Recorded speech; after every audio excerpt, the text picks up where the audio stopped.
So this week I am in the United States today, in Princeton, yesterday and today in Princeton, here at the Princeton Theological Seminary. This is the seminary here. We're about to head on to the grounds, and I came to visit my friends Professor Robert Forster and Professor Julie Claessens.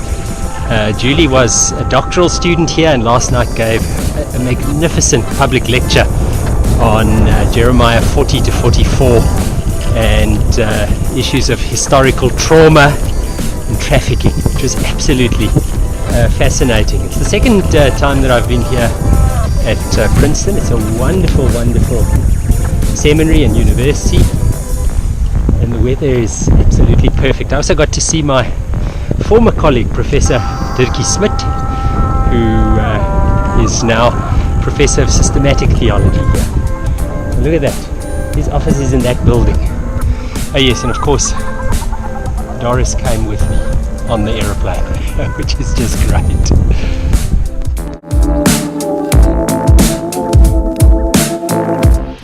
So here I am on the steps of the Princeton Theological Seminary Library.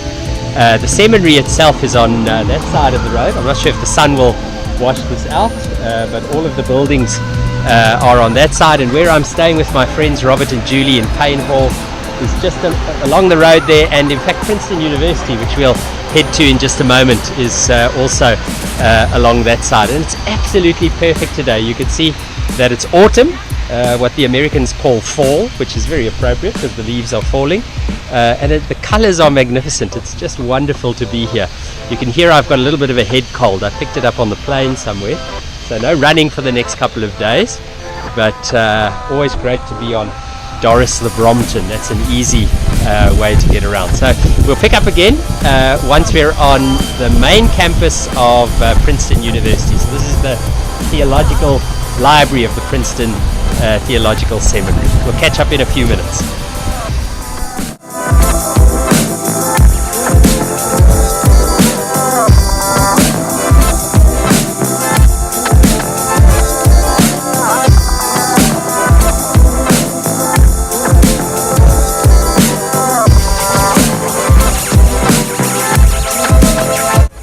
I'm standing here at the entrance to the Firestone Library. It stretches on for a couple of 100 meters that way, and also goes underground. Amazing library, and on this side just behind me is the Princeton University Chapel.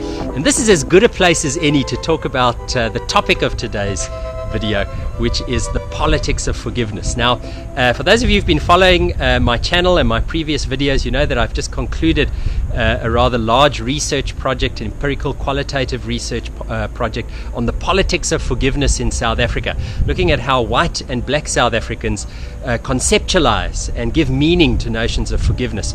And in particular in my study, I found that social identity informs our politics and our understanding of forgiveness. Now, that would seem to make sense, the way in which we relate to ourselves, the way in which we relate to others, the way in which we view ourselves and others, our geographical location, our age, our gender, our class.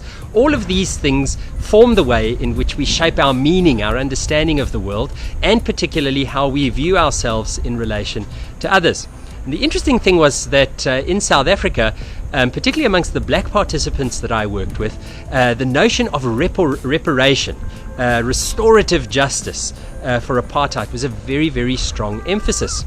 And I titled my study The Impossibility of Forgiveness, with the brackets around IM. So in other words, the impossible possible. And that idea comes from Paul Ricoeur, drawing on the work of Derrida, also Kearney and Levinas and other philosophers who have made the point that the only way in which true forgiveness can be possible is if it is truly impossible. Now, don't get me wrong, this is a fairly controversial thing to say, but I think that true forgiveness can only become possible once the land has been returned and the economy has been transformed. But that doesn't constitute forgiveness in its totality.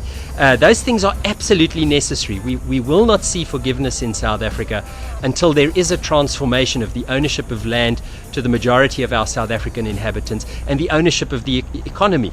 But that is not the end. Just think about it for a moment.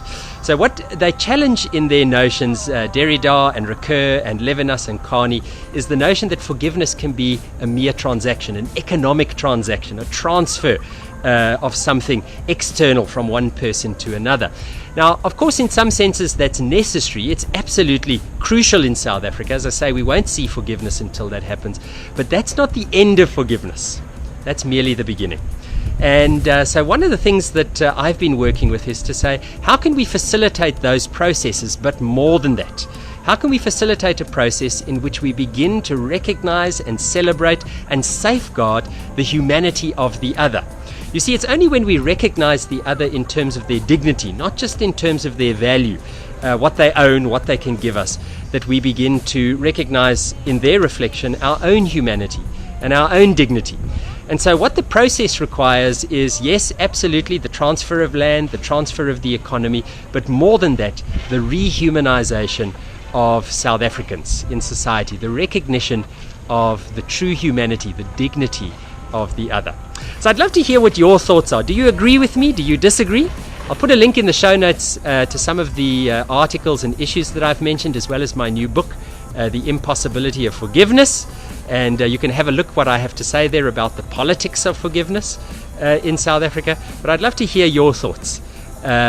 Is forgiveness possible merely by an economic transaction, the transfer of land or the economy? It's absolutely crucial, but is that the end or just the beginning? So thanks for watching. I'd love to hear your thoughts. Leave a comment for me in the show notes, or connect with me on my website, dionforster.com, or @digitaldion on Twitter or on Instagram. Please subscribe to the video, share it, like it if you found it useful, and feel free to engage. I'm going to hop on Doris the Brompton here, and we're going to head through Princeton, and in about an hour or so I have a train to catch back to New York, and then I'm off to Boston for the American Academy of Religion and Society for Biblical Literature. So thanks for watching, and I look forward to connecting with you.